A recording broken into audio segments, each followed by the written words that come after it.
Selamat datang kembali. Hari ini kita ditemani oleh Profesor Zhang untuk membahas tahun 2026 dari apa yang bisa diharapkan. Terima kasih telah bergabung. Muito terima kasih.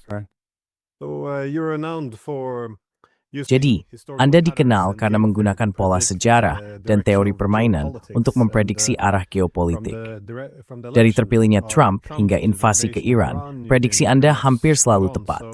Karena itu saya berpikir, siapa lagi yang lebih tepat untuk ditanya tentang apa yang bisa kita harapkan di tahun 2026? Dan memang kita sudah mulai tahun ini dengan cukup berat. Tapi sebelum kita membahas 2026, boleh saya tanya, apa yang membuat prediksi geopolitik Anda lebih akurat? Apa yang Anda mengandalkan struktur ekonomi, politik elit, ideologi, atau keseimbangan militer ketika di tahun 2026?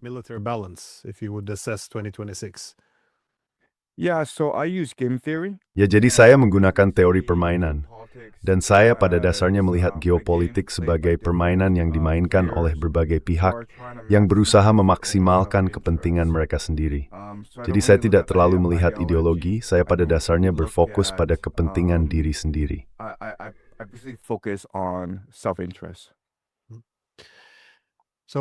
Yaitu ijak wadi dua hal-hal utama, apa yang sedang perhatian? Benar. Jadi bagi saya, peristiwa besar tahun 2026 akan terjadi pada bulan April ketika Trump melakukan kunjungan kenegaraan ke Tiongkok, kunjungan pertamanya pada masa jabatan keduanya. Hubungan antara AS dan Tiongkok akan menjadi pertanyaan besar untuk tahun 2026. Rusia dan perang di Ukraina pada dasarnya sudah cukup stabil. Situasinya telah menenangkan. Apa yang akan terjadi antara Eropa, NATO, dan Rusia bisa kita perkirakan dengan cukup mudah. Namun yang benar-benar belum pasti adalah hubungan antara AS dan Tiongkok. Yang ingin dilakukan Trump adalah pergi ke Tiongkok dan menegosiasikan sebuah kesepakatan besar antara Tiongkok dan Amerika Serikat. Ingat bahwa pada tahun 1971, Nixon melepaskan dolar AS dari standar emas, dan dolar menjadi mengambang bebas. Untuk menstabilkannya dan memberinya nilai, ia melakukan dua hal.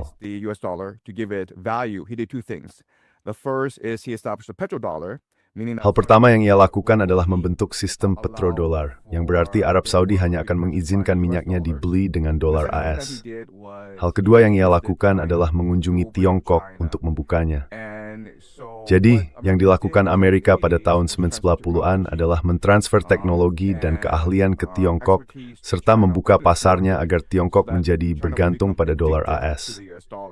Selama beberapa dekade, hubungan itu berjalan sangat baik. Namun kemudian Amerika Serikat mulai menyalahgunakan hak istimewa yang berlebihan itu. Mereka mulai mencetak terlalu banyak dolar AS dan terlibat dalam perang di Timur Tengah, yang menyebabkan utang membengkak. Lalu datanglah krisis keuangan global 2008-2009, dan Tiongkok menjadi jauh lebih khawatir tentang nilai dan stabilitas dolar AS.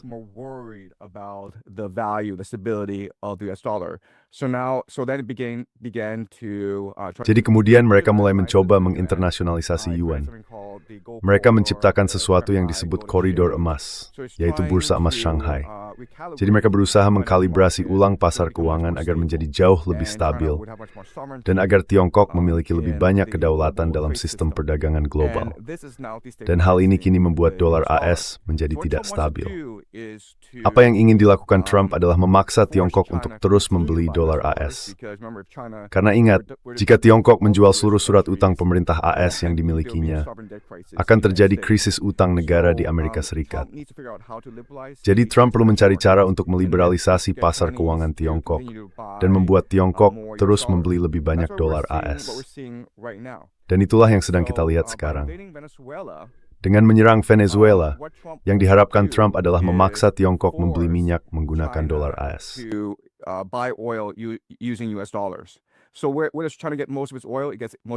Jadi, dari mana sebagian besar minyak Cina berasal? Sebagian besar minyaknya berasal dari Timur Tengah.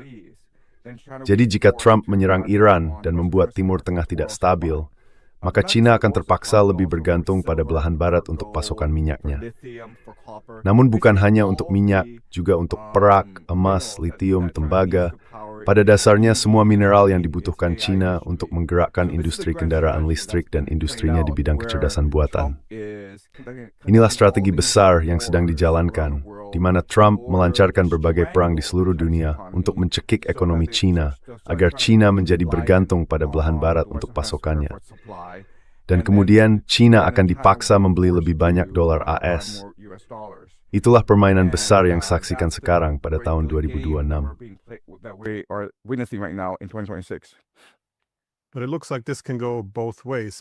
Tapi tampaknya hal ini bisa berjalan dua arah.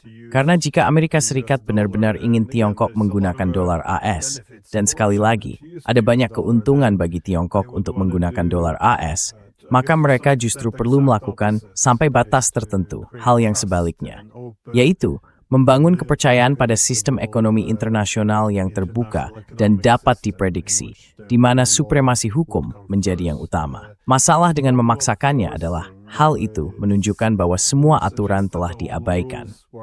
Jika kita melihat upaya untuk memutus akses Tiongkok terhadap semikonduktor untuk menekan industri teknologinya, semua hal ini justru akan menimbulkan efek sebaliknya.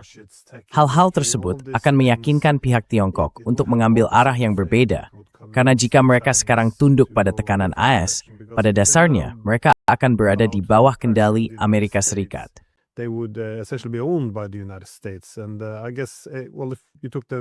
Dan saya rasa jika kita mengambil kasus Venezuela, alih-alih dipaksa untuk memperdagangkan minyak dalam dolar AS, mereka bisa mengambil arah sebaliknya. Mereka bisa membuat diri mereka lebih bergantung pada energi Rusia, mengingat mereka berbagi perbatasan yang sama, dan mendekatkan kedua kekuatan besar ini. Jadi bagaimana Anda menilai arah mana yang akan diambil AS? Karena saat ini, tampaknya ada sedikit kekosongan strategis. Mereka ingin membangun kepercayaan, pada saat yang sama, mereka ingin memaksa Tiongkok dan menekan dan melakukan persis seperti Amerika Serikat. Ini adalah two had pertanyaan sembuh.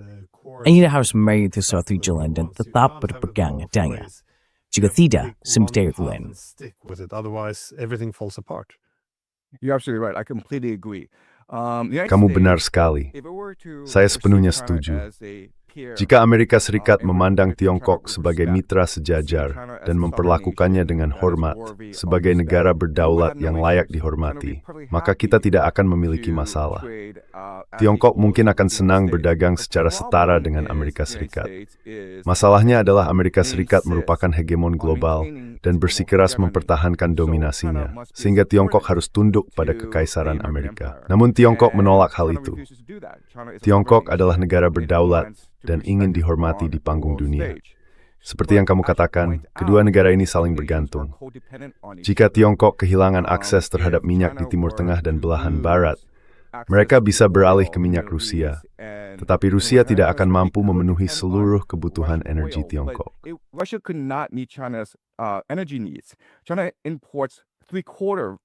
Tiongkok mengimpor sekitar 3/4 dari seluruh kebutuhan minyaknya dari luar negeri. Setengah dari jumlah itu berasal dari Timur Tengah, dan sekitar 20% berasal dari Rusia. Jika Tiongkok bisa mengimpor seluruh minyaknya dari Rusia besok, mereka akan melakukannya. Tetapi Rusia memang tidak memiliki kapasitas untuk itu. Mereka masih perlu membangun pipa-pipa tersebut yang akan memakan waktu bertahun-tahun dan biaya puluhan miliar dolar. Jadi, Tiongkok terjebak saat ini. Namun seperti Nanggaat akan, Tiongkok memiliki alat dan pengaruh. Misalnya, mereka bisa menggunakan komoditas dolar AS. Kita sudah berwalakan.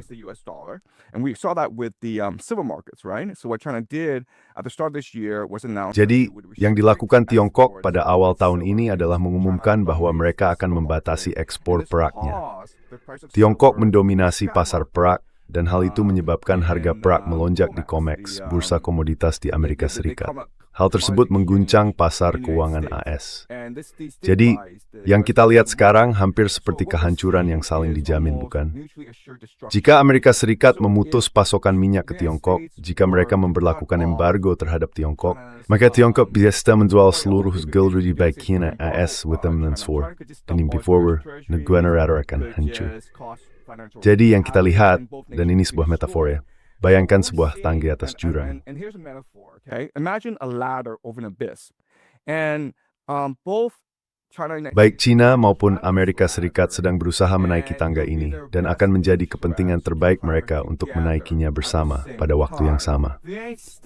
Amerika Serikat, entah karena alasan apa, bersikeras untuk berada lebih tinggi dari China. Sekarang, jika Amerika Serikat melangkah terlalu jauh dan meninggalkan China di belakang, tangga itu menjadi tidak stabil dan keduanya jatuh ke dalam jurang. Jika China melampaui Amerika Serikat dan naik terlalu jauh, mereka juga akan sama-sama jatuh ke dalam jurang. Jadi ini adalah permainan yang benar-benar berbahaya dan benar-benar bodoh yang sedang mereka mainkan. Dan sekali lagi, kita tidak akan berada dalam situasi ini jika Amerika Serikat menunjukkan sedikit kerendahan hati dan mulai memperlakukan China sebagai pihak yang setara. Namun sayangnya, kita memang berada dalam situasi ini. But unfortunately, we are in this situation. Ya, itu sebabnya saya awalnya bertanya tentang ideologi. Karena seringkali, setidaknya bagi para realis politik, asumsi dasarnya adalah bahwa negara bertindak rasional. Namun selama 30 tahun terakhir, kita telah melihat seluruh kelas politik tumbuh dengan gagasan bahwa perdamaian dunia membutuhkan hegemoni Barat. Karena dengan begitu kita akan mengangkat nilai-nilai demokrasi liberal ini. Jadi, gagasannya adalah mereka tidak bisa membayangkan dunia yang tidak didasarkan pada dominasi. Dan saya pikir hal ini memicu banyak perilaku yang tidak rasional. Maksud saya, jika itu menjadi masalah di AS, maka itu jelas juga menjadi masalah di Eropa.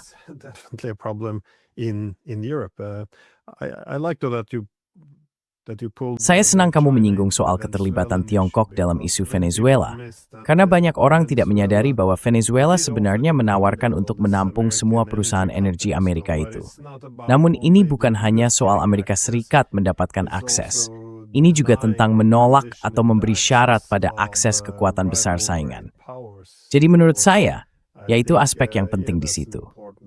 Selain itu, dalam hal mengakomodasi Tiongkok, Kissinger pernah membuat komentar serupa pada tahun 2012 tentang Rusia. Ia mengatakan, jika mereka adalah kekuatan besar, maka kita harus memperlakukan mereka seperti itu, mengakomodasi kepentingan mereka agar bisa diintegrasikan ke dalam tatanan yang dipimpin AS.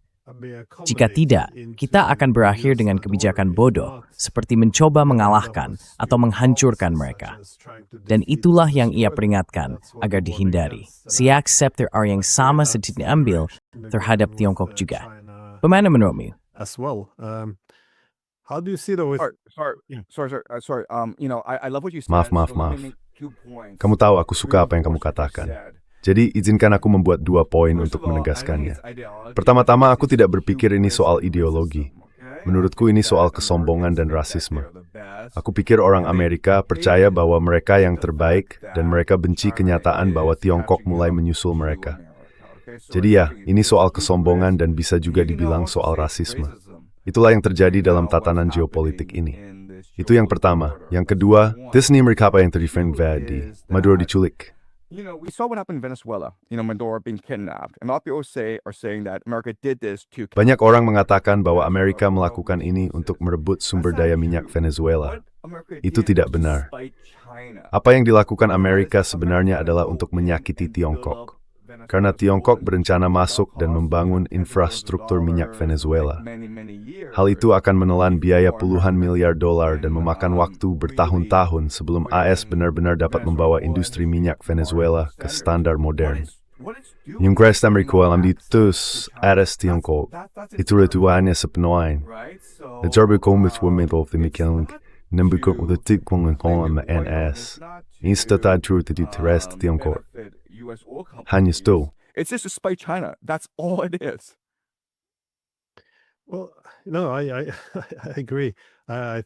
Ya, saya setuju. Saya pikir ini adalah isu utama. Inilah sebabnya mereka terus merujuk pada doktrin Monroe. Dan jelas, Tiongkok adalah kekhawatiran utama di sana, karena mereka ingin mengendalikan wilayah mereka sendiri. Melihat Tiongkok sebagai mitra dagang utama bagi seluruh Amerika Latin adalah sesuatu yang mereka anggap harus dibalik. Tapi bagaimana kita memperhitungkan variabel yang tidak diketahui? Misalnya, jika saya harus memprediksi satu hal untuk tahun 2026, itu akan berupa krisis ekonomi di Amerika Serikat. Dan begitu krisis ekonomi terjadi, hal itu akan memunculkan ketidakstabilan politik dan sosial. Rasionalitas negara cenderung memudar ketika keadaan di dalam negeri memburuk, dan mereka mulai mencari jalan pintas serta solusi mudah, seperti kebijakan tarif ini, atau membiarkan konflik ekonomi meningkat menjadi perang. Jadi, bagaimana melihat krisis ekonomi dan pembuat walling through Queen dalam persaingan S dan Tiongkok? Especially the US-China rivalry. Right, so the American economy has some major Benar. weaknesses. Jadi ekonomi Amerika memiliki beberapa kelemahan besar. Dan kamu benar, ada kemungkinan Amerika bisa menghadapi krisis keuangan besar tahun ini. Jadi mari kita bahas beberapa area masalah utama dalam ekonomi AS. Yang pertama adalah kecerdasan buatan, di mana saat ini sebagian besar pertumbuhan PDB Amerika didorong oleh investasi di bidang AI. Pada dasarnya membangun pusat data yang mengonsumsi banyak air dan listrik di komunitas lokal. Masalahnya, tes dari manlias biaya tetsi perpoyador dan harus terus sebagai solver doang. Itu ini kebaikan orang dengan AI itu diatur full in testek the square. Memin chat GPT in the essay mereka. In school, right, to get ChatGPT to write their essays. It's unclear how this will be beneficial. Tidak jelas bagaimana hal ini akan menguntungkan perekonomian, dan apakah AI bahkan bisa menghasilkan laba. Hal ini bisa menyebabkan jutaan pekerjaan hilang, sehingga tampaknya gelembung AI akan segera pecah. Masalahnya ini ekonomi AS memang tidak masuk akal. Benar, kan? Jadi ada Michael Burry yang sangat terkenal karena memprediksi bahwa pada tahun 2008, pasar subprime, pasar CDO akan runtuh. Ia memasang taruhan miliaran dolar melawannya dan menghasilkan banyak uang. Lalu ia bertaruh melawan EI karena ia yakin bahwa tidak ada satupun dasar dalam industri tersebut yang masuk akal. Kemudian ia tiba-tiba mengumumkan bahwa ia sebenarnya akan meninggalkan industri itu. Alasannya adalah, baiklah, industri AI memang tidak masuk akal. Tapi tebak apa? Seluruh industri keuangan Amerika juga sudah tidak masuk akal lagi.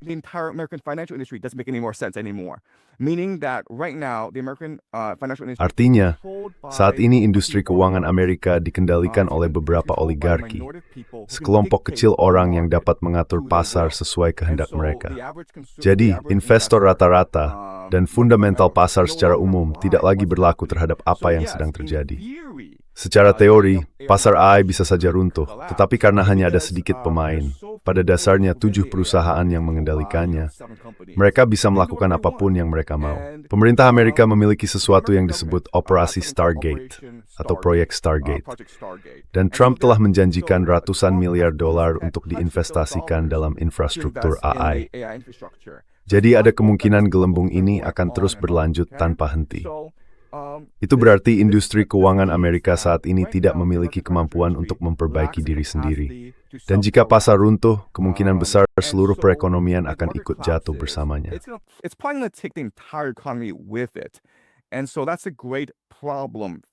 Jadi itulah masalah besar yang dihadapi industri keuangan Amerika Serikat. Itu masalah pertama. Masalah kedua adalah terlalu banyaknya finansialisasi. Ini kembali ke contoh perak. Ketika Tiongkok mengumumkan akan membatasi ekspor peraknya, dan Tiongkok menguasai sekitar 60% pasar perak dunia, harga perak melonjak drastis. Alasannya adalah karena di Tiongkok, perak digunakan untuk kebutuhan manufaktur. Perak digunakan dalam AI, kendaraan listrik, baterai, dan sebagainya. China meter bottom and Bertzviren break. Menurut Amerika Serikat, presiden terkenal untuk spekulasi. But in the United States, silver is used for speculation. So silver is really Jadi perak itu sebenarnya hanya perak di atas kertas. Banyak perusahaan seperti JP Morgan memiliki leverage berlebihan, sampai 300:1. Untuk setiap ons perak yang benar-benar mereka miliki, mereka telah menjanjikan 300 ons di atas kertas. Jadi ini adalah gelembung besar yang akan pecah. Apa yang kita lihat pada perak hampir seperti penarikan dana besar-besaran di bank. Tapi bukan hanya perak, hampir semua komoditas seperti itu. Komoditas tersebut juga stelling taktum untuk kebutuhan beliz dengan spekulasi. Instead skillnya berkesasali skema Ponzi besar yang bisa meledak hati jerir. That's about to explode at any point. And the third great weakness Dan kelemahan besar ketiga dari ekonomi AS tentu saja adalah mata uang kripto, di mana seperti yang kita tahu Bitcoin itu semua hanya spekulasi. Sebenarnya tidak membawa manfaat apapun bagi masyarakat. Jadi ada semua kelemahan besar ini dalam ekonomi Amerika. Namun karena pertama, ada beberapa oligarki yang menguasai sumber daya. Kedua, pemerintah Amerika dapat mencetak uang sebanyak yang diinginkannya. Ada sesuatu yang disebut pelonggaran kuantitatif. Dan ketiga, itu ada pasan yang baru terhadap Albert S. Yang nafada gemukwithi di saat tahun 2006. Namapi, kategori gemengyu dan bunto at yarundith. Edipti desfai dia setuju warla, pandade suprang saudara di Amerika. So civil war in America. yes. Ya baiklah. Jadi dalam hal emas dan perak, Anda berasumsi bahwa rally akan terus berlanjut. Ingat emas kertas dan perak tas telah jauh melampaui jumlah aset fisik yang sebenarnya ada. Look, the reality is that Lihat, kenyataannya adalah permintaan melebihi pasokan, bukan? Perak digunakan dalam AI, kendaraan listrik, dan baterai, karena itu adalah logam konduktor terbaik di dunia, dan tidak ada yang menyainginya. Tembaga berada di urutan kedua, tetapi jauh tertinggal dari perak. Jadi perak sangat dibutuhkan, dan dunia tidak dapat memproduksinya dalam jumlah yang cukup. Hal ini sudah terjadi selama 5 tahun terakhir. Tiongkok dan Amerika Serikat sama-sama berinvestasi besar-besaran dalam AI. Jadi saat ini ada perebutan besar untuk mendapatkan akses terhadap perak. Dan ini kembali lagi ke Venezuela, karena Amerika Latin dan Amerika Selatan sebenarnya adalah produsen perak terbesar di dunia. Jadi siapapun yang menguasai Amerika Latin dan Amerika Selatan pada dasarnya menguasai masa depan AI. Control over the AI future. Well, so things look a bit grim for the United Ya, States. keadaan tampak agak suram bagi Amerika Serikat dengan semua gelembung yang kamu sebutkan. Begitu semuanya mulai runtuh, perang saudara menjadi kemungkinan nyata. Tapi bagaimana kamu melihat hal ini memengaruhi persaingan yang sedang berlangsung dengan Tiongkok? Apa prioritas strategis Tiongkok dan bagaimana kamu melihat mereka mengejarnya? Bisa diasumsikan bahwa Tiongkok akan menjadi lebih tegas seiring meningkatnya kepercayaan diri mereka, tetapi juga karena tekanan terhadap Amerika Serikat untuk pada dasarnya melemahkan Tiongkok dan mencoba mengembalikan keadaan semahun sedimen sinining. Bisa dibilang begitu. And will restore the 90s, if you will. Yeah, so the greatest strength. Ya, jadi, kamu tahu, kekuatan terbesar dan sekaligus kerentanan terbesar Amerika Serikat adalah dolar AS, bukan? Tapi kekuatan terbesar dan kelemahan terbesar Tiongkok adalah ketergantungannya pada ekspor. Tiongkok adalah ekonomi yang berorientasi pada ekspor, dan untuk menopang ekonominya, negara itu berfokus pada ekspor. Kadang-kadang strategi ekspornya justru berbalik merugikan dan bahkan menghancurkan dirinya sendiri. Misalnya, membanjiri dunia dengan komoditas yang merusak sistem perdagangan. Jadi, Tiongkok juga memiliki banyak masalah mendasar. Saat ini, masalahnya adalah Amerika Serikat mengancam akan mencekik, memberlakukan embargo, atau memblokade Tiongkok, bukan? Satu hal yang akan memanas pada tahun 2026, dan sebenarnya sudah mulai sekarang, adalah persaingan antara Tiongkok dan Jepang. Perdana Menteri Takeuchi Takendali pertekan firar merbau benyan dermede strategis untuk Brest. Taiwan is part of Japan's strategic interest. And what does she mean by that? What she means by that is that Dan apa maksudnya dengan itu? Maksudnya adalah jika Tiongkok mengambil alih kendali atas Taiwan, maka Taiwan bisa memblokir akses Jepang ke Selat Malaka, dan dengan demikian memutus pasokan minyak dari Timur Tengah, yang sangat bergantung pada Jepang. Jadi Jepang percaya bahwa jika Tiongkok menyerang Taiwan, Jepang harus turun tangan. Baiklah, jadi Taiwan adalah kuncinya. Tapi sebaliknya juga benar, jika Taiwan berpihak pada Jepang, maka rantai pulau pertama bisa memberlakukan embargo terhadap Tiongkok, bisa memblokir perdagangan Tiongkok. Jadi saya pikir pada tahun 2026, Anda akan melihat retorika yang jauh lebih panas antara Tiongkok dan Jepang, karena kedua ekonomi tersebut sama-sama bergantung pada minyak dari Timur Tengah. Siapapun yang menguasai Selat Malaka, pada dasarnya bisa mencekik ekonomi pihak lainnya. Yeah. Well, this is the Ya, ini masalah klasik. Lagi pula, saya rasa kita sudah pernah membahas sebelumnya bahwa situasinya agak mirip dengan masa sebelum Perang Dunia Main. Maksudnya, Tiongkok sudah agak melampaui arsitektur keamanan atau juga arsitektur ekonomi yang pada dasarnya dirancang untuk menahan Tiongkok. Jadi, kalau tidak ada jalur diplomatik untuk ini, tampaknya konflik menjadi tak terhindarkan. Tapi kalau kita sedikit beralih ke Eropa, yang juga mencakup Rusia, saya mengatakan bahwa perang di Ukraina sudah kurang lebih terselesaikan, stabil. Saya kira Anda tidak sedang merujuk pada garis depan yang stabil.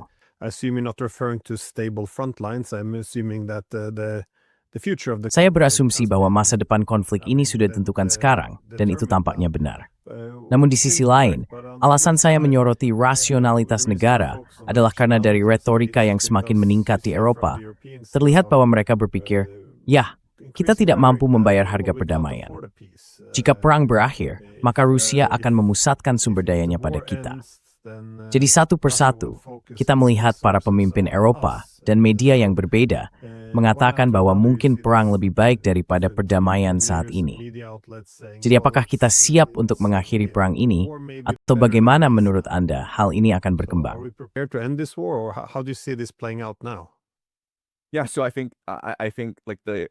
Ya, jadi saya pikir masa depan sudah jelas. Eropa akan mempersenjatai diri melawan Rusia, meskipun itu bertentangan dengan kepentingan terbaik rakyatnya. Orang-orang akan sangat marah dengan remilitarisasi. Anda sudah melihat protes besar-besaran di Jerman.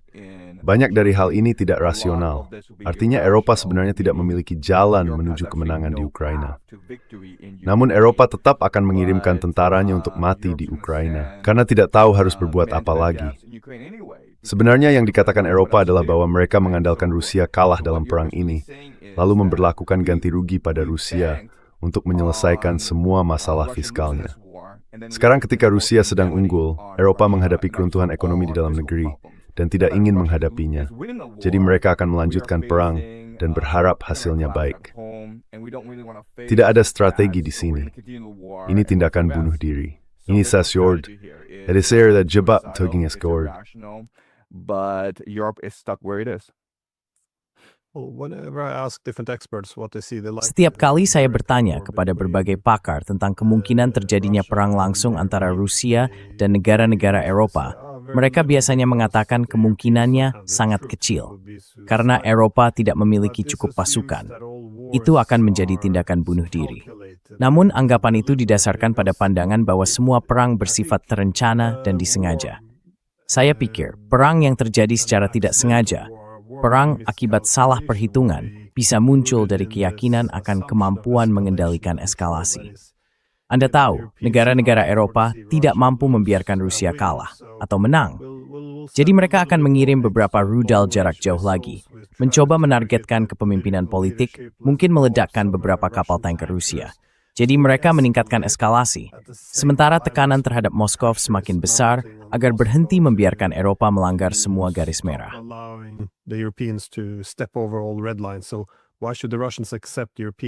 Jadi, mengapa orang Rusia harus menerima orang Eropa melakukan serangan langsung, membunuh orang Rusia? Mereka pasti akan membalas. Saya tidak berpikir orang Eropa menginginkan hal itu. Perang langsung. Mereka hanya ingin membunuh orang Rusia melalui Ukraina, lalu mengklaim bahwa tangan mereka bersih. Tapi saya tidak berpikir ini akan segera berakhir. Dari apa yang saya dengar dari Moskow, kita sudah mendekati batas akhir, dan terutama orang Jerman harus mendapat pukulan keras jika mereka terus menempuh jalan ini. Namun jika Anda membuka surat kabar Eropa atau Jerman manapun, maaf, mereka tampaknya sama sekali tidak menyadari hal ini. Jika mereka mengakui kemungkinan perang, itu karena mereka berpikir Rusia ingin memulihkan Uni Soviet atau berbaris menuju Paris, semacam itu. Menurut Anda, apakah itu kemungkinan yang nyata?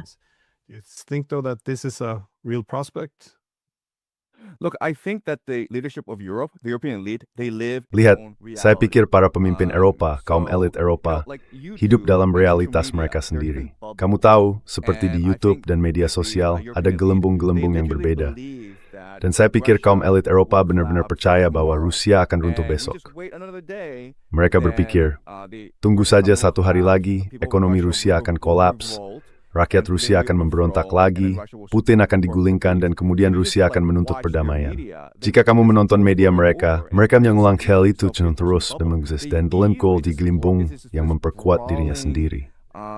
Uni Eropa adalah birokrasi yang luas dan saling memperkuat, dan mereka tidak mampu menahan atau kemungkinan lain.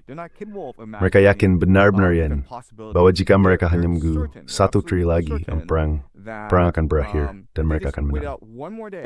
Then the war will be over and they would have won. And if you talk about irrationality, go back to World War I. Dan kamu tahu, kalau kita bicara tentang ketidakrasionalan, lihat saja kembali ke Perang Dunia White. Selama 4 atau 5 tahun itu, jutaan orang tewas tanpa alasan yang jelas. Dan alasannya adalah para pemimpin itu tidak bisa menerima kemungkinan bahwa mereka telah membuat kesalahan. Oke, maksud saya paham ini semua konyol. Mengapa kamu rela mengorbankan begitu banyak orang hanya karena tidak sanggup mengakui kesalahan? Mereka tidak bisa mengakui bahwa mungkin mengirim Boris Johnson untuk menggagalkan pembicaraan damai antara Kiev dan Moskow adalah hal yang salah. Mungkin meledakkan pipa gas Nord Stream adalah hal yang salah. Mungkin memusuhi Rusia selama 20 tahun dengan memperluas NATO sampai ke perbatasannya adalah hal yang salah. Orang-orang ini benar-benar menolak mengakui bahwa mereka salah. Dan mereka never berpersonal members mudi, anyudos peri pengakunannya. To avoid admitting, being wrong. Yeah, even now that loss, NATO lose. Ya, bahkan sekarang ketika kekalahan NATO yang kehilangan Ukraina mulai terlihat jelas, tujuan barunya tampaknya adalah, ya, mari kita kalah lebih lambat. Mari kita biarkan orang-orang Ukraina terus berjuang sedikit lebih lama. Meskipun itu akan menjadi bencana kemanusiaan bagi Ukraina dan bencana strategis bagi Eropa. Karena ini tidak baik bagi mereka. Tapi bagaimana menurutmu, hal ini akan berdampak pada arsitektur keamanan Eropa? Karena, sekali lagi, Uni Eropa and in the Norway meth to menembumeni Eropa Swedlandin. Europe has been structured in the post-Cold War era. They were supposed to, be the Mereka seharusnya menjadi tatanan hegemonik Eropa, fondasi dari unipolaritas AS, terutama NATO. Apakah menurutmu mereka masih bisa bertahan? Mungkin mereka akan bertahan sampai tahun 2026. Tapi bagaimana menurutmu hal ini akan berkembang? Apa yang kamu perkirakan pada tahun 2026? Keruntuhan total mungkin tidak akan terjadi, tetapi tampaknya situasinya memburuk dengan cepat. Maksudku, saat ini Trump sedang mengklaim Greenland, de Magdeburg Century Denmark, mencoba menerap spesial. Tapi aku kuat Amerika belum Greenland, jika Amerika sendiri yang Greenland. Maksudku, hal-hal yang agak absurd. After Greenland, I mean, this is kind of absurd stuff. Look, the reality is that Trump Begini, hates Europe. kenyataannya adalah Trump membenci Eropa. Dia sudah membenci Eropa sejak tahun 2016 ketika Eropa pada dasarnya menghina dia selama masa kepresidenannya yang pertama. Eropa menganggap dia lelucon, penipu, dan Eropa bersekongkol dengan Obama untuk menyingkirkannya pada tahun 2020. Jadi, Trump membenci Eropa. Dan kamu bisa tahu karena kamu tahu apa hal pertama yang terjadi setelah Trump memenangkan pemilu. Dia mengirim JD Vance ke Eropa untuk menegur Eropa karena gagal mempertahankan peradaban Barat, karena membiarkan terlalu banyak imigran masuk, karena menerima ideologi woke, karena mengkhianati nilai-nilai Kristen. Dan jadi Trump akan dengan senang hati melihat seluruh sistem NATO runtuh, bukan? Kamu bisa berargumen bahwa Trump sedang memaksa NATO untuk runtuh karena dia memaksa NATO berperang dalam perang yang mungkin tidak bisa dimenangkan melawan Rusia. War, it could possibly not win against Russia. So I think what's going to happen is that Jadi, saya pikir yang akan terjadi adalah NATO akan berjalan tanpa sadar menuju bencana di Ukraina. Alasannya karena ini adalah birokrasi besar yang tidak bisa membayangkan kehancurannya sendiri. Mereka hanyalah para birokrat yang ingin menerima gaji dan menjaga pensiun mereka. Jadi mereka tidak benar-benar peduli dengan apa yang akan terjadi. Mereka hanya akan melakukan apa yang diperintahkan. dan perang ini akan berakhir di Odessa. Saya pikir NATO akan runtuh di Odessa karena akan berkomitmen untuk mempertahankan kota itu. Rusia akan ngepungnya, memblokadenya, dan NATO tidak akan mampu bertahan. NATO akan memaksa, orang Eropa untuk wajib militer dan mati di Odessa. Mereka akan menolak dan akan terjadi perang saudara di seluruh Eropa. Namun ini dalam rentang waktu sekitar 5-10 tahun. Ini tidak akan terjadi tahun ini, akan butuh 5-10 tahun lagi. Så vi kan break spray tiad ge Eropa. 5 to 10 years, but it's a slow death for Europe. So Odessa would be the end of the Ukraine war. Jadi Odessa akan menjadi akhir dari perang Ukraina? Ya, tidak. Itu masuk akal. Rusia telah menargetkan Odessa karena ini sangat berkaitan dengan Laut Hitam. Dan tentu saja, disinilah NATO menyerang Rusia, terutama dari Odessa. Saya pikir Inggris dan Prancis tidak akan pernah mau menyerahkan Odessa. Ini menurut saya adalah hadiah utama dalam perang ini. Jadi mungkin Anda benar di situ. Bagaimana dengan tujuan Eropa untuk mencapai otonomi strategis? Selama bertahun-tahun kita mendengar tentang otonomi strategis. Kedaulatan Eropa, itu adalah slogan Uni Eropa. Ini sangat kontras dengan sikap tunduk pada AS yang membenci Eropa. Tapi bagaimana Anda melihat kohesi internal tetap terjaga? Karena saya pikir Eropa berhasil ketika mampu memberikan manfaat ekonomi kepada negara-negara anggotanya melalui kekuatan tawar kolektif. Saya tidak melihat hal itu lagi sekarang. Yeah, so after 1945, Europe was Ya, jadi setelah tahun 1945, Eropa terpaksa mengadopsi gagasan tentang masyarakat terbuka, bukan? Ini berasal dari Karl Popper, yang berpendapat bahwa Perang Dunia II disebabkan oleh fasisme, oleh pelukan berlebihan terhadap nasionalisme. Jadi untuk mencegah perang besar lainnya, masyarakat menjadi jauh lebih terbuka, multikultural, dan toleran. Dan itulah strategi birokrasi Uni Eropa selama beberapa dekade terakhir. Itulah mengapa mereka menerima sebagian imigran, itulah mengapa mereka mengadopsi ideologi woke.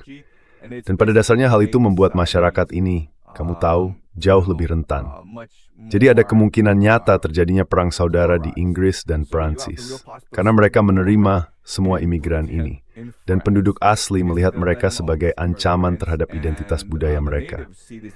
Dan jadi, kamu tahu perang terjadi karena orang ingin berjuang untuk melindungi orang yang mereka cintai. Rembracing force begitu dingin, break.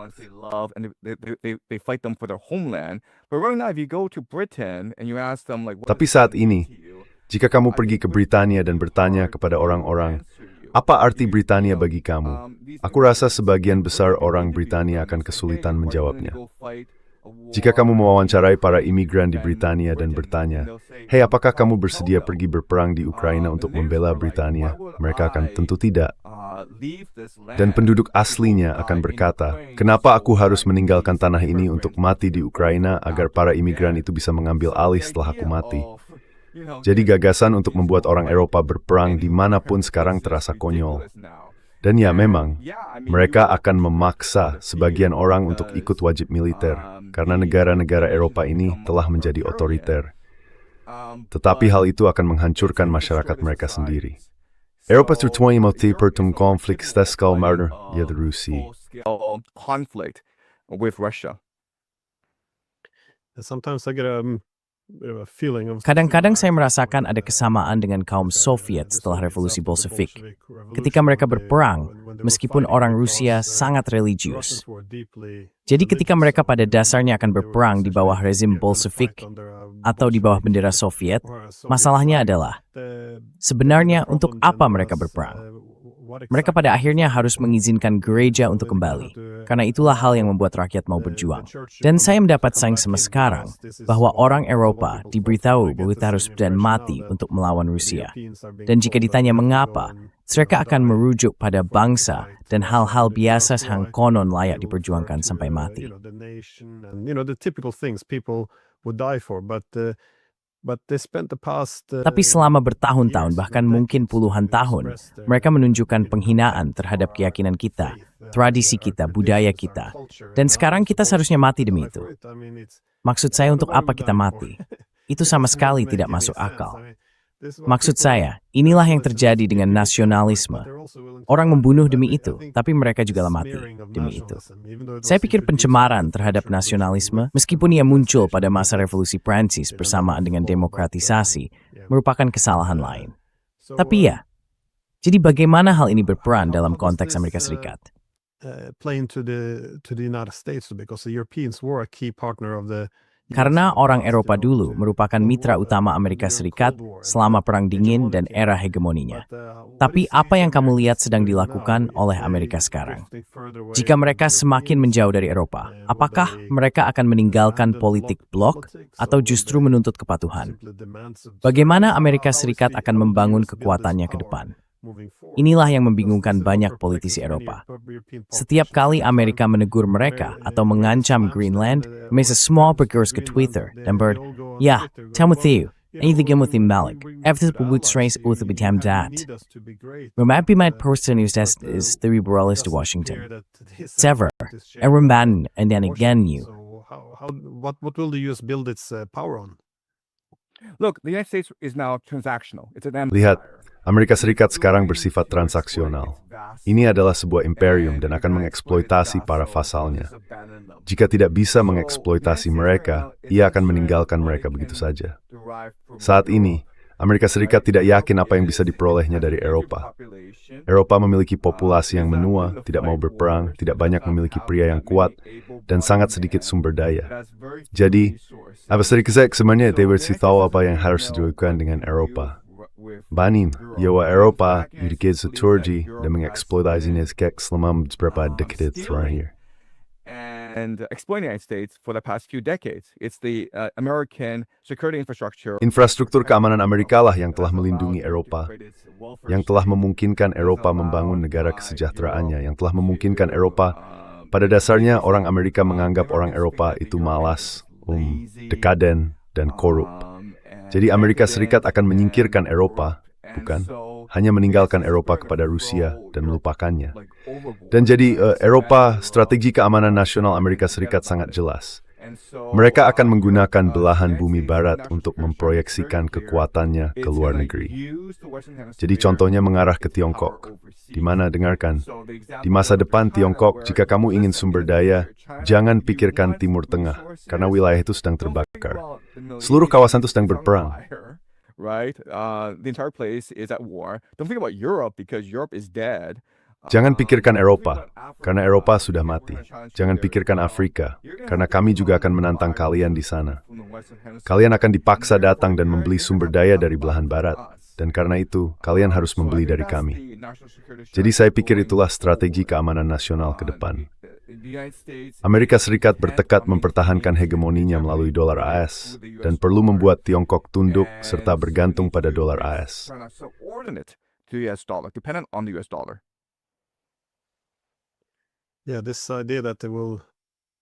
Ya, gagasan bahwa dalam fase imperial baru Amerika Serikat ini, mereka akan memilih antara mengeksploitasi atau meninggalkan. Saya rasa orang Eropa tidak menyadari hal ini, karena saya juga mendengar hal yang sama dari orang Amerika. Kami mencoba memutuskan apakah kami harus membuat wilayah pengaruh eksklusif untuk Amerika Serikat atau hanya mengekstraksi kekayaan. Jika pilihannya antara mengeksploitasi atau meninggalkan, orang Eropa tidak bisa membayangkan masa depan tanpa kepemimpinan AS. Jadi, menurut saya, mereka membiarkan AS mengekstraksi kekayaan saat ini melalui semua ini. Menempatkan perusahaan di seberang Atlantik, atau melalui perjanjian dagang yang sangat buruk, tetapi tetap mereka tanda tangani di lapangan golf Trump. Namun tentu saja, ini hanya solusi sementara.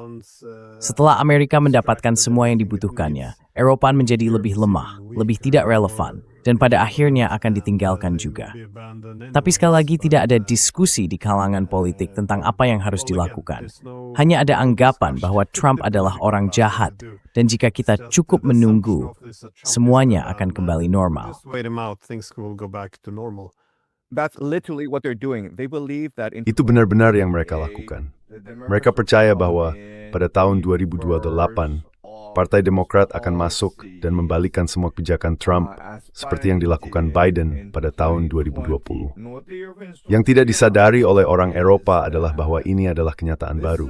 Kita tidak akan kembali ke tahun 2020. Bahkan jika Partai Demokrat berkuasa pada tahun 2028, materialen that's this terdakan dat imperial Trump. De tintel met Mingstrik Berbelarik. Amerika resori dan membuat its era to fa dan inhilan. There is no benefit from helping Europe in any way. No, especially if it grows even more irrelevant. Terutama jika hal itu menjadi semakin tidak relevan. Namun mereka tidak melihatnya dari sudut kepentingan nasional atau nilai sebuah aliansi. Mereka berbicara tentang persahabatan dan nilai-nilai, yang sebenarnya agak... Tapi disitulah ideologi kembali berperan. Maksud saya, mereka telah meyakinkan diri sendiri bahwa hal inilah yang menyatukan kita, bukan karena adanya kepentingan strategis bersama. Namun bagi Amerika Serikat, apakah mereka melihat kekuatan nan sedang mundur? Apakah akan terlalu meluas? Justru akan ketiadaan total dari strategi yang koheren. So, what we're seeing. Jadi yang kita lihat sekarang adalah percepatan keruntuhan Kekaisaran Amerika. So let's go back to Venezuela. Mari kita kembali ke Venezuela. Saya yakin semua orang sudah melihat apa yang terjadi. Helikopter Chinook yang membawa pasukan khusus Delta Force terbang ke Caracas, membunuh tim keamanan Kuba milik Maduro, lalu mengawalnya ke New York, di mana ia digiring seperti seorang penjahat. Rasanya seperti kemenangan bangsa Romawi, bukan? Saat Remix membawa Rembager ditangkap dan mengerat mereka di Junction Rome. Mereka itu sangat gembira dengan wajahnya. It's luar biasa that we have to phone. Ecstatic about this. Everyone thinks this is tremendous. But what people don't recognize. Tapi yang tidak disadari orang adalah bahwa alasan Amerika tidak melakukan hal seperti ini di masa lalu adalah karena hal itu bodoh untuk dilakukan. Bukan. Maksud saya, mengapa harus menghina sebuah negara seperti itu? Jadi bukan hanya orang Amerika pergi dan menculik seorang kepala negara berdaulat yang mewakili negaranya sendiri. Mereka juga menghancurkan monumen untuk Hugo Chavez, yang merupakan pahlawan spiritual gerakan Chavismo di Venezuela, yaitu rezim yang berkuasa di sana saat ini. Jadi, Trump kini telah membuat Amerika Serikat mustahil untuk mencari bentuk kesepakatan apapun dengan Venezuela. Bahkan jika ada negosiasi yang terjadi, itu akan berakhir dengan itikat buruk, karena rakyat Venezuela telah kehilangan kepercayaan pada Amerika Serikat.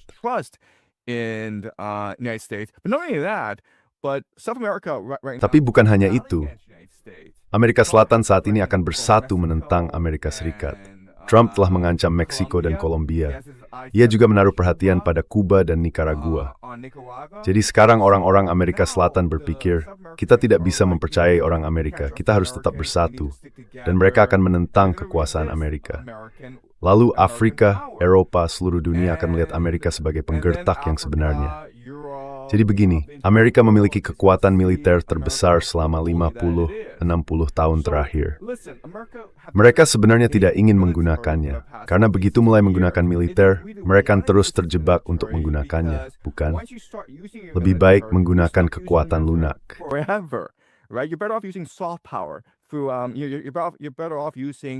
Lebih baik menggunakan operasi rahasia, propaganda, infiltrasi, hal-hal seperti itu. Dan itulah yang Amerika lakukan dengan sangat baik selama 50-60 tahun terakhir.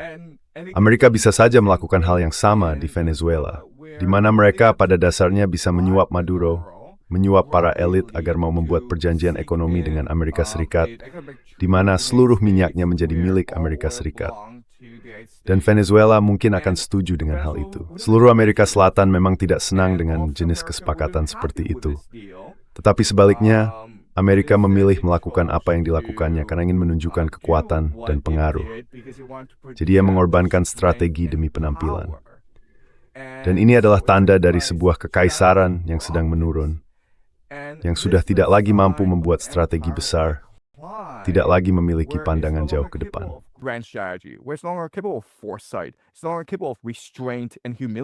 Ini bukan hanya ketidakmampuan untuk menahan diri dan bersikap rendah hati. Ini adalah kesombongan yang sepenuhnya. Kita sering melihat hal ini ketika kekaisaran sedang mengalami kemunduran, di mana mereka tidak hanya memusuhi musuh-musuhnya, tetapi juga membuat marah sekutu-sekutunya sendiri dan mengeksploitasi para vasalnya. Jadi apa yang dilakukan Amerika Serikat bersifat jangka pendek, itu bodoh. Dan lihatlah, dalam jangka pendek, katakanlah 2 hingga 3 tahun ke depan, itu akan tampak hebat. Karena seperti yang kita tahu, Amerika mampu mengendalikan seluruh belahan barat. Seluruh dunia tunduk pada Amerika. Namun dalam jangka panjang, mereka telah menanam benih ketidakpuasan global. Benih revolusi global melawan kekuasaan Amerika. Dan pada dasarnya, saya pikir kekaisaran Amerika sudah berakhir. And basically, I think that the American empire is done with. Yeah, the French philosopher. Ya, filsuf Prancis Emmanuel Todd menyebut hal ini sebagai militerisme mikro. Ia melihatnya sebagai ciri umum, seperti yang kamu katakan dari sebuah kekaisaran yang sedang menurun, yaitu mencari solusi militer terhadap negara-negara kecil, sasaran yang mudah untuk menampilkan kekuatan dan menutupi status yang menurun di dunia. Tapi tidak, aku pikir kamu benar. Tentu saja, ini hal yang luar biasa.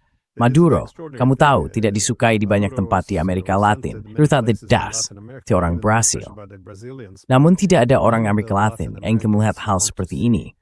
Amerika Serikat memulihkan kekaisaran hegemoni untuk benua Amerika melalui grup militer. Ini tampak sangat tidak produktif. Look, Counterproductive it seems though. Maduro, regardless of his faults, Lihat Maduro, terlepas dari kesalahannya, dan dia memang punya banyak kesalahan, dia adalah kepala negara Venezuela. Dia mewakili negara bangsa itu. Jadi ketika kamu menculik Maduro dengan cara seperti ini dan permalukannya di New York City, kamu sedang mempermalukan seluruh rakyat Venezuela, dan secara tidak langsung juga rakyat Amerika Selatan. Ini hanya bisa berakhir dengan bencana bagi Amerika. So this can only end in disaster for America. Well, in the US, a lot of people. Nah, di Amerika Serikat, banyak orang yang sangat membenci Donald Trump, terutama dari Partai Demokrat. Tapi kalau Tiongkok atau Rusia menculik Donald Trump dan mengaraknya di jalan, itu akan menjadi penghinaan nasional. Bahkan para pembenci Trump yang paling keras pun akan melihatnya sebagai serangan terhadap Amerika. Namun sekali lagi, inilah masalahnya. Ketika kita hanya berfokus pada para pemimpin, anggapan bahwa jika orang ini disingkirkan dan diganti dengan orang lain, maka semuanya akan baik-baik saja. Bahkan kali ini, mereka tidak menempatkan orang baru. Mereka hanya menyingkirkan pemimpinnya dan berharap semuanya akan berantakan. Menurut saya, inilah masalahnya setiap kali kita menyebut lawan kita sebagai diktator. Anggapannya adalah bahwa jika kepala negara disingkirkan, maka semuanya akan runtuh.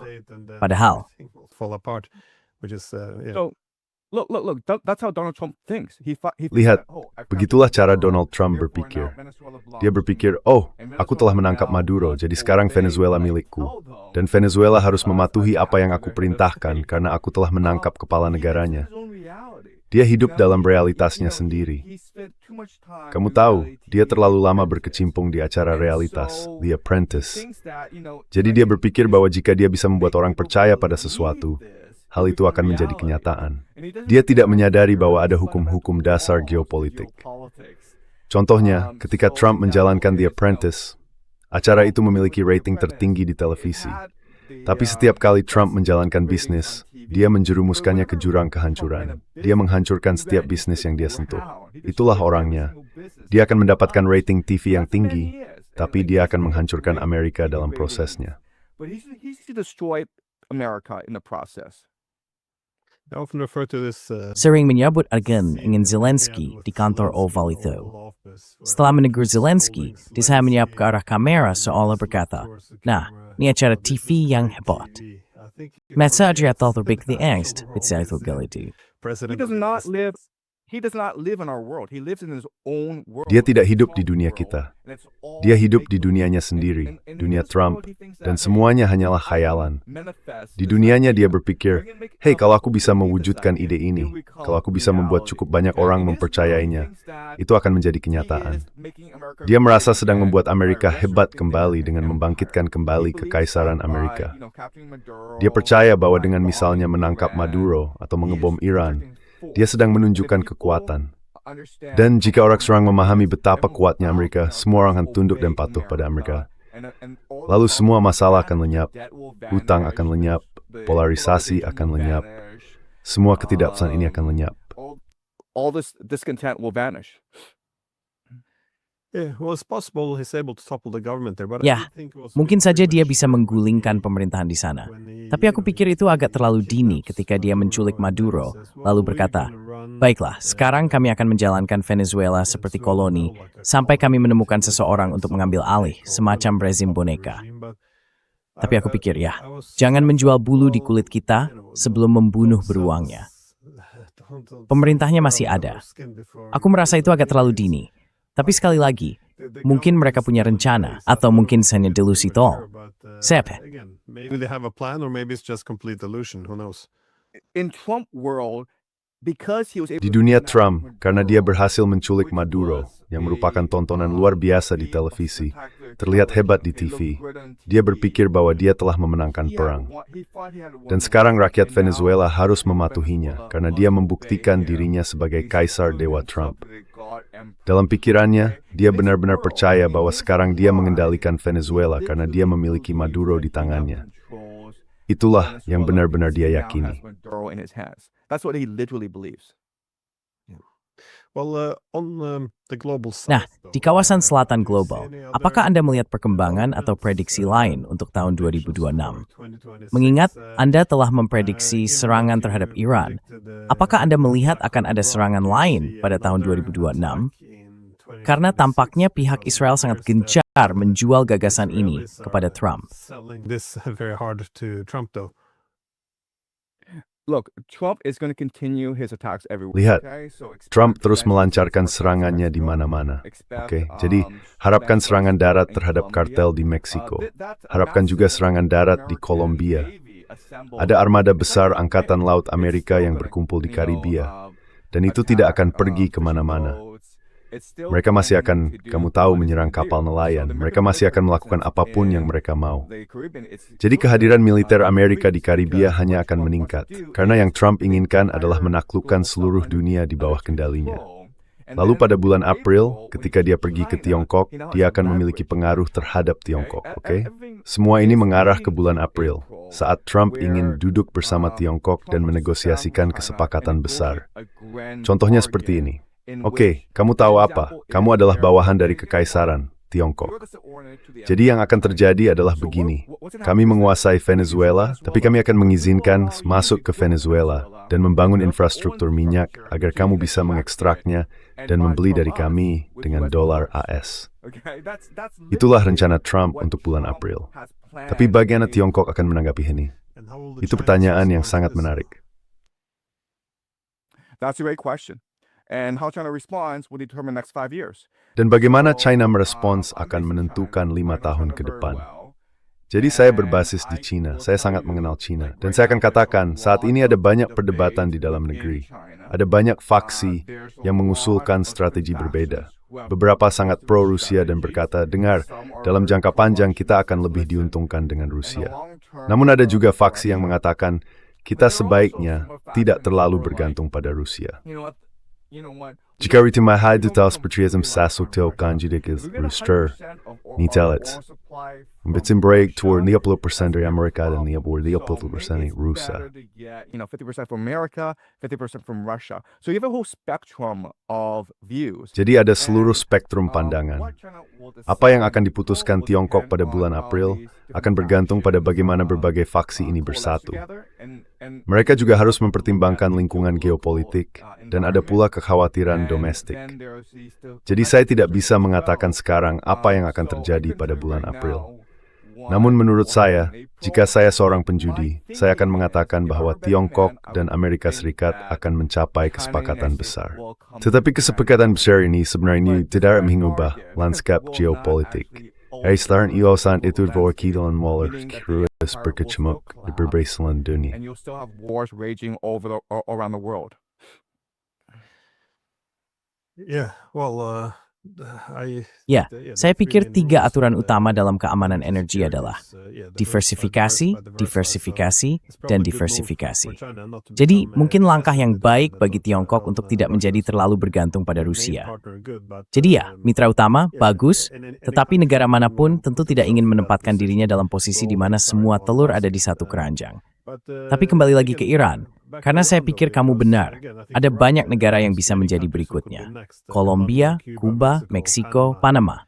Ya, secara de facto, Denmark mengambil Greenland. Bisakah kita kembali ke Gaza, Lebanon? Mereka bisa kehilangan Suriah, lalu kembali ke sana. Rusia meningkatkan. Tiongkok tentu saja meningkatkan.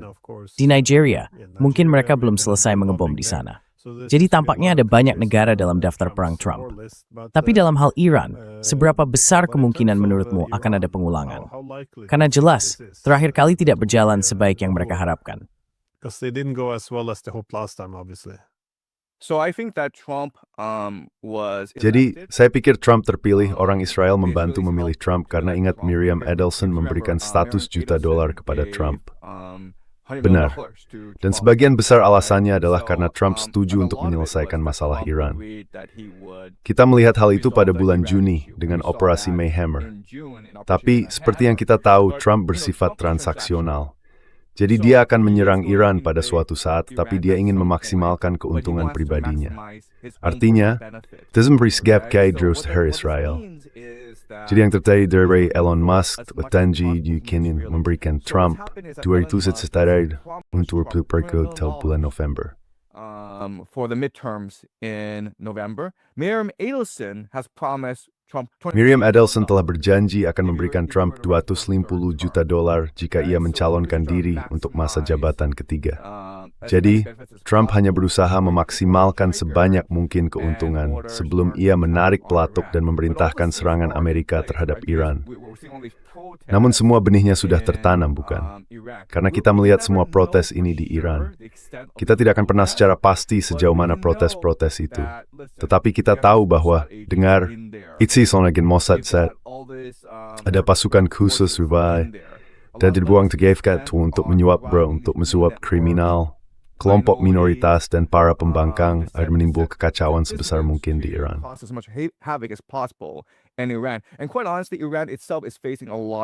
Sejujurnya, Iran sendiri sedang menghadapi banyak masalah ekonomi akibat embargo Amerika.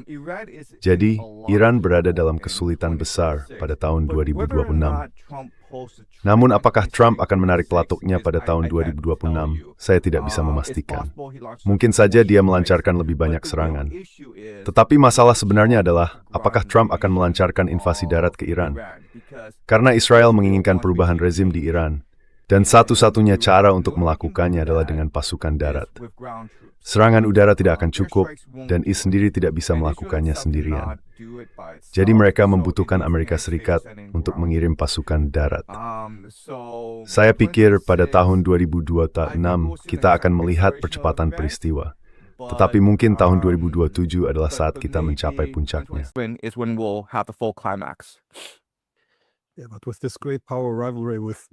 Namun dengan persaingan kekuatan besar ini, dengan Tiongkok, Rusia, yang kembali menegaskan dominasinya atas belahan barat di tengah krisis ekonomi, rasanya melakukan invasi darat ke Iran akan benar-benar menjadi, ini tidak akan seperti Irak.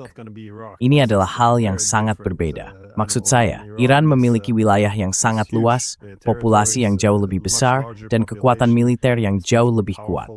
Ini akan menjadi bencana. Baiklah. Sorry, facts don't matter to Trump, okay? Maaf, fakta tidak penting bagi Trump. Oke? Fakta memang tidak pernah penting bagi Trump. Kamu tahu, mereka sudah lama mencoba memberinya pengarahan harian di mana dia diperbarui tentang geopolitik. Awalnya 1 halaman, lalu mereka sadar dia bahkan tidak punya rentang perhatian untuk 1 halaman. Jadi mereka membuatnya menjadi 1 paragraf, dan kemudian mereka sadar, ya ampun, dia bahkan tidak bisa membaca 1 paragraf. Akhirnya mereka menyadari bahwa orang ini menonton TV sepanjang waktu.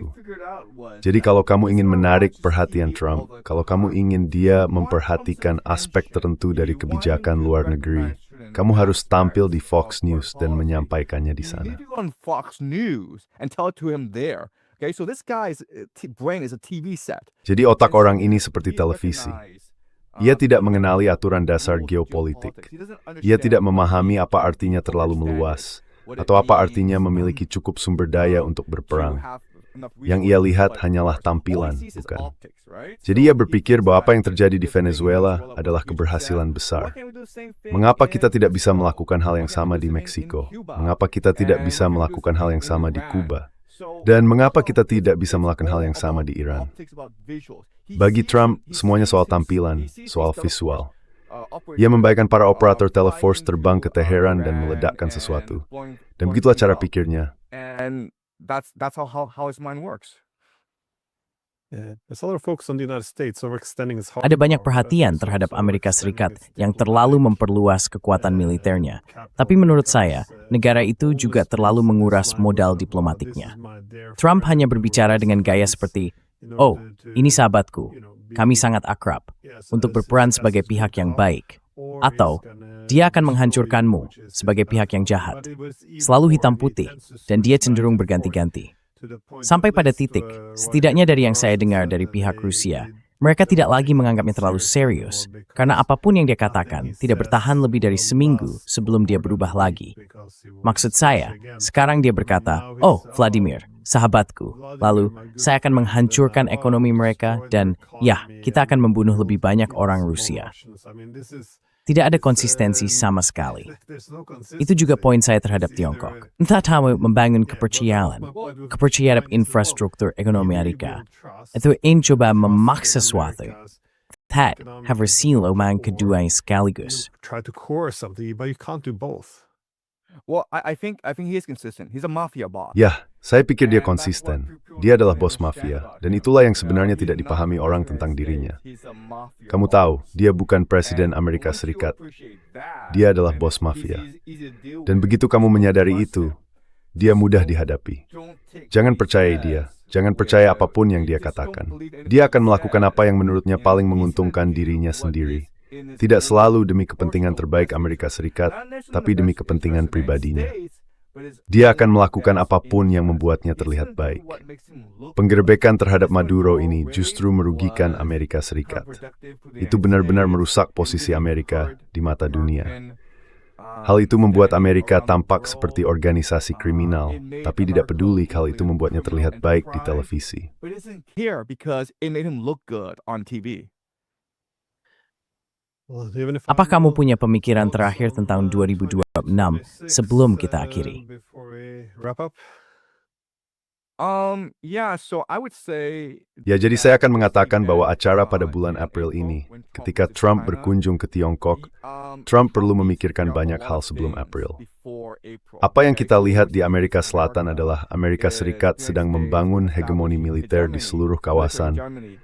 Dan kita akan melihat peningkatan eskalasi dalam beberapa bulan ke depan, terutama terkait Kolombia dan Meksiko, mungkin juga Brasil, di mana Trump mungkin akan berselisih dengan Lula karena alasan tertentu.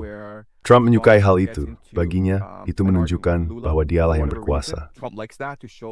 Kita juga bisa mengharapkan lebih banyak konflik di Afrika, karena dalam strategi keamanan nasionalnya, Trump dengan sangat jelas menyatakan bahwa ia tidak akan menyerahkan Afrika kepada Tiongkok, bahwa Amerika dan sekutunya akan menantang Tiongkok dimanapun mereka bisa. Dan wilayah terakhir adalah Tiongkok dan Jepang. And the last area would be China, Japan. So I would say that Saya akan mengatakan bahwa seiring berjalannya waktu, konflik antara Jepang dan Tiongkok akan semakin meningkat, karena Trump perlu menggunakan sebanyak mungkin pengaruh terhadap Tiongkok. Lalu akan ada pertemuan pada bulan April. Saya pikir sebenarnya ada 4 pertemuan yang dijadwalkan untuk tahun 2026.